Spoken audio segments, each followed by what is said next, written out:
As Dr. Quest's scientific services are sought out by officials and organizations from nearly every country on every continent, the Quest team requires a wide variety of vehicles to get them across the globe with dependability and speed. For this purpose, Dr. Quest has packed the family's Palm Key garage with an abundance of transportation marvels to zip and zoom the team over land and through sea and air. While the Quests occasionally have cause to travel in this no-frills family car, Johnny and the others feel much more at home buckled up and behind the wheel of the ice and slush-crushing Snow Goose. Able to trek through frost-filled tundras, the tank-treaded Snow Goose takes the team to the furthest reaches of the blizzard-blasted North Pole. Hurry the dear Chief! In less cold and extreme conditions, the Quest jump into jeeps to maneuver through jungles and mountains, or kick up some desert dust clouds while dodging various villains on their motorbikes. Water covers a significant percentage of the Earth's surface, and the Quests have sailed, scuba dived, and water skied through most of it. While Race and Johnny's first choice for saltwater travel is the high-speed hydrofoil and ski foil, respectively, Dr. Quest prefers to take the team aboard the Oceanic Research Ship or the SeaQuest sailboat. Both are perfect for collecting data and running tests, as is Quest's prize diving bell when ocean floor observations are the agenda. Small one-seat submarines have proved handy on the team's aquatic adventures, but perhaps the most remarkable of the Quest sea-searching vessels is the underwater prober. Part tank, part submarine, the prober is a fully armored transport, fashioned with mechanical arms built for heavy lifting, deep-sea repairs, and, if need be, deadly defenses. Nearly every adventure takes Johnny, Haji, Race, and the Doctor into the clouds, and the Quest team jet serves as their go-to aircraft. Fast and efficient, the Quest jet can take the team from Florida to Thailand in no time at all. Here we go. Race Bannon is a proficient pilot, able to command the controls of a vast variety of planes, including biplanes, choppers, and the Vertog, vertical takeoff and landing aircraft, capable of touching down in the most remote locations on the planet. Never say never. Through blue skies, salty seas, and frozen glaciers, the Quest team can get there.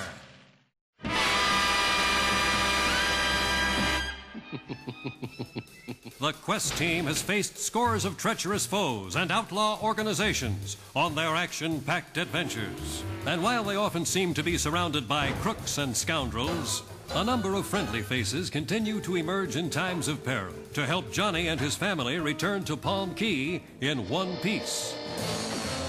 Dr. Benton Quest's colleagues stand as a collection of the world's most superb scholars and scientists. From Professor Gunderson, the creator of the fake gold Zanium, to Dr. Erickson, who made unparalleled progress testing his theories of anti-gravity. Like Dr. Quest, these individuals are working to develop new technologies for tomorrow in an effort to make the world a better place. Unfortunately, the fruits of their fertile minds put them in constant jeopardy as criminals climb from their lairs to claim these scientific marvels for their own personal profit. Fortunately, Race Bannon is usually there to stop them. Stay here now! Although much of Race's past is shrouded in mystery, it's on record that he cracked codes, dodged bullets, and hunted high-profile criminals for the top-secret U.S. government agency, Intelligence One. His fellow Intelligence One operatives, agents like Corvin and Roberts, have had to learn to lick the bad guys without the relentless Bannon on their roster. But they remain friends and allies in the war against terror. I've got sixpence, a jolly, jolly sixpence. Pasha, boy, am I glad to see you. Who could forget Haji's old and venerable mentor and pal, Pasha Peddler? Haji, baby! Pasha helped Haji through his early years when the orphan faced life on the harsh and cluttered streets of Calcutta. The unconventional and good-humored helicopter-flying Pasha popped up on an exciting Quest escapade and made certain the team was properly geared for adventure. At a price, naturally. 2 pair of skis. And get this, you owe me $89.95. The Pasha Peddler strikes again. Honestly, boys. Of course, the most memorable and mysterious of the Quest's allies is the stunning and spirited Jade.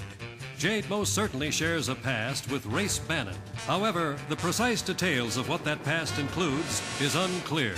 Race, would I double-cross an old friend? What is clear is though Jade seems to fade in and out of their lives, she continues to surface when the stakes are highest, adding a trusted ally to the Quest team ranks. When you're looking for action, you can't do better than Jonny Quest. Jonny Quest was completely out of the norm. Jonny Quest was like if you asked a 10-year-old boy what they wanted to see in a show. Some of the best looking work ever done in the history of animation. They gripped your attention, they held your attention. Nothing was cooler than Jonny Quest.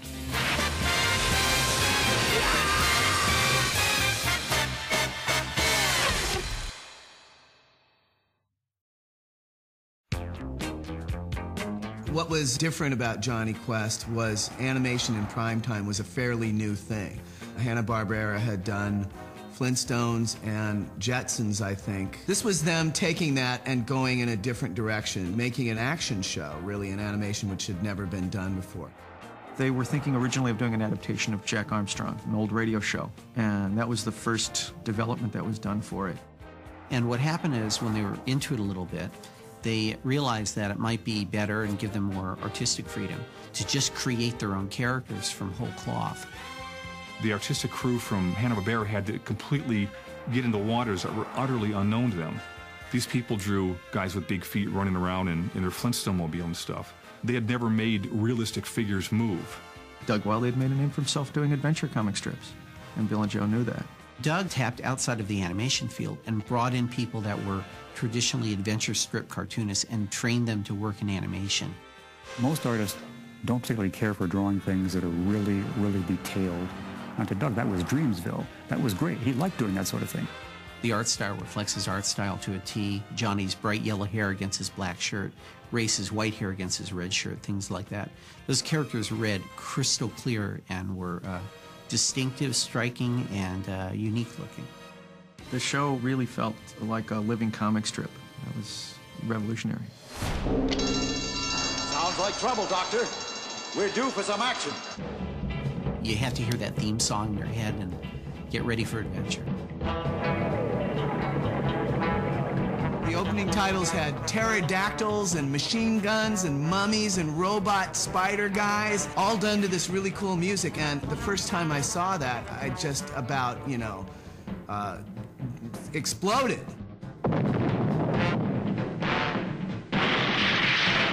The music was really an important component. It really kept your adrenaline up and pumping. That show had a tremendously good score. The Jonny Quest theme is my favorite. I just like the jazz. And Hoyt Curtin had worked with Bill and Joe on virtually all of their projects. Jonny Quest was the first time he had to do actual action-adventure cues. It's composed to picture instead of as a musical composition. When I'd see that pterodactyl come out and the robot spy and the tank, my heart would pound. It was so thrilling. More than anything, it's the animation and the quality of realism. They took great care to draw and ink the figures in the animation, which is just some of the best looking work ever done in the history of animation. One of the coolest times I ever had was being invited to Doug's house to watch an actual episode with Doug of Jonny Quest. And he would make little comments about, like, when the jets would come in for a landing, he would be real concerned about if those jets had cast shadows in the ground. They would actually use shadow on figures. You would get a sense of dramatic lighting, which is a real oddity for cartoons because a lot of times that's extra money spent out there. The other thing that Doug brought to it, which was very different, was he really liked the idea of solid black areas and backgrounds. That went against conventional wisdom. Animators fear black. It's not part of the palette. And Doug kind of pushed to make it feel like a nice, lavishly illustrated comic. What was nice about Jonny was he was like, of course, the every kid. He was a very iconically all-American, blonde-haired, blue-eyed, adventurous kid. He was intelligent, he was sensitive. Oh, for crying out loud. But he You know, he wasn't afraid to throw a punch or two. Jonny was really cool because he was very current. He was a hip kid, and so you could relate to him.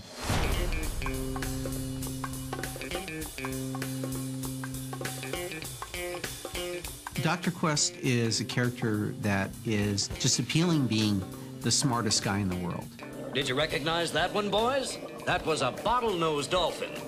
I remember thinking what a cool dad he would be, because here he was, the scientist that had a lot of work to do, and yet took his kids everywhere around the globe. He was an intellectual, but he needed race, I think, as the muscle. Roger Race Bannon. I always saw him as sort of an Americanized James Bond. Have you got your gun, Race? Yes. That's who I wanted to be when I grew up. Of course, I'm clearly not. He's such a modern cowboy. He's such a modern man of action, like a dead-on hero. Race isn't just the big goon who beats people up. In fact, Race was their tutor and their teacher, and really watched out for him like a big brother. And the subtext of the writing is he was assigned to the team somewhat reluctantly, but fell in love with the family and fell in love with the assignment. It afforded a lot of danger and things, but these people really became his family. Haji is like the best friend we all want. He's smart, he's funny, he can do really cool magic tricks. Sim, sim, salabim. The good thing about that was, you know, he had been adopted. Haji was adopted and protected, and he'd gained a family. How come an 11-year-old knows so many tricks? I don't know. Just smart, I guess. It was a neat choice that they gave the cast a sort of international touch. It was a way of bringing the exotic aspect of Jonny Quest with them. In other words, they didn't just travel there, they had some of the rest of the world traveling with them.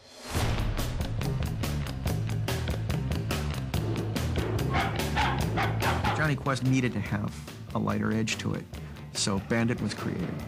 It focuses and emphasizes the drama even more by having that break from the drama.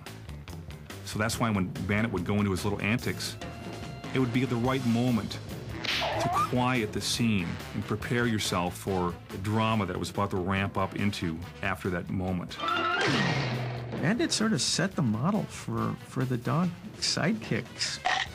I don't think they would have had a Scooby-Doo had there not been a Bandit. The two things I remember about Jonny Quest's sound effects the most were the bandits barking and the pteranodon from Terrible Turu.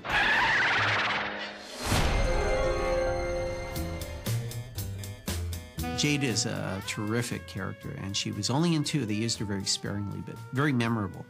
Jade, what are you doing here? I have some business with Race, naturally. It was good to know that Race had a girlfriend, because he was a pretty intense guy. I'd better have a look at Mr. Race Bannon for myself. What I really liked on the Double Danger episode was how Jade was able to pick out the double by just a kiss. That was suave. It also might have been the first time in television animation that a man kissed a woman, I think, that I could remember on screen. There's a history there. There's the implication that Race has a real past. Oh, the villain.